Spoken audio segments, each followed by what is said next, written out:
Helo pawb, Caris yma, Nadolig Llawen i chi gyd draw yn Oladfa Bell.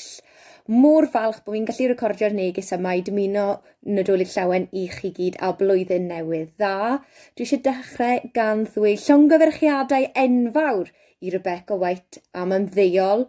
Mae dy holl waith galed dros y flynyddoedd diwethaf, Rebecca, yn golygu gymaint i'r iaith Gymraeg a i bawb sydd wedi gweithio gyda chi ac y blant i gyd hefyd. Felly da iawn ti, ni mor ddiolchgar am bopeth ti wedi wneud a mae'n colled enfawr i'r ysgol, ond rwy'n siŵr bod ti'n edrych ymlaen i ymlacio a chael gwyliau bach a wneud popeth ti wedi dymuno wneud dros y flynyddoedd diwetha.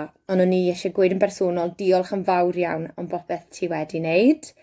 Dwi eisiau gweud helo a chyfarchion i bawb arall yn y gaiman. Yn ymwedig y plant, dwi'n colli chi gyd gymaint a dwi'n edrych ymlaen at y ddiwrnod gallai ddod nôl draw i weld chi gyd. Joiwch y dathlu, joiwch y gwyliau, dwi'n genfigennus iawn bod yn heilog na oherwydd ni gyd wedi wneud fan hyn yw bwrw glaw, na i weld chi cyn bo hir. Hwyl fawr, joiwch, ta-ta!